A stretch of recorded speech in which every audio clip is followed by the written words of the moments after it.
नमस्कार, रेखास कुकिंगमध्ये आपले खूप खूप स्वागत आहे। आज आपण झणझणीत अशी कांद्याची पात बनवणार आहोत। तर त्याच्यासाठी सर्वप्रथम कढईमध्ये तेल गरम करून घेऊ। तेल छान गरम झाले की त्याच्यात आपण हिरवी मिरची आणि लसूण बारीक करून घेतलेला तो टाकून घेऊ। आता त्याला छान 2 मिनिटं असंच भाजून घेणार आहे। हिरवी मिरचीचे थोडे मोठे मोठे तुकडे ठेवलेत, कारण हिरवी मिरची थोडीशी तिखट आहे। आता छान भाजून घ्यायची जोपर्यंत लसणाचा कलर चेंज होत नाही तोपर्यंत।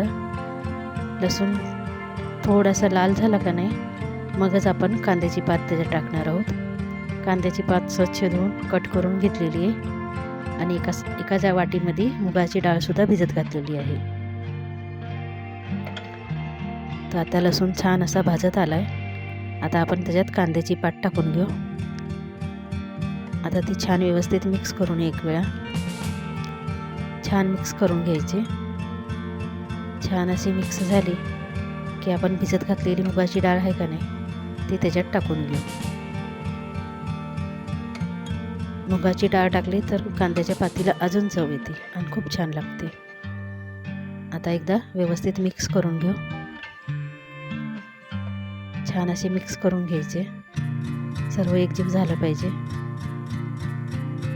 तर छान अशी मिक्स झालेली आहे। आता आपण त्याच्यात चवीनुसार मीठ टाकून घ्यायचं। मीठ थोडंसं अंदाजानेच टाकायचं। मीठ टाकून आता त्याच्यावर आपण झाकण ठेवूया। 2 ते 3 मिनिटासाठी झाकण ठेवून घ्यायचं। आता छान अशी एक वाफ आलेली आहे। परत एकदा हलवून घेऊ। असं अधूनमधून 2 ते 3 वेळा हलवून घ्यायची भाजी। परत त्याच्यावर झाकण ठेवायचं आणि अशी एक करून आपली कांद्याची पात शिजवून घ्यायची। छान अशी बाजरीची भाकरी, ज्वारीची भाकरी, चपातीसोबत खायला घ्यायची, खूप छान लागते। तर छान अशी भाजी शिजत आलेली आहे। थोडंसं पाणी आहे, ते पाणी आपण पूर्ण आटू देऊ। छान अशी सुकी भाजी रेडी होईल आपली। तर छान असं पाणी आटलेलं आहे। तर आपली कांद्याची पात रेडी झालेली आहे। व्हिडिओ आवडला असेल तर व्हिडिओला लाईक, शेअर आणि सबस्क्राईब केल्याशिवाय जाऊ नका। आणि कशी वाटली भाजी मेसेजमध्ये सांगायला विसरू नका। धन्यवाद।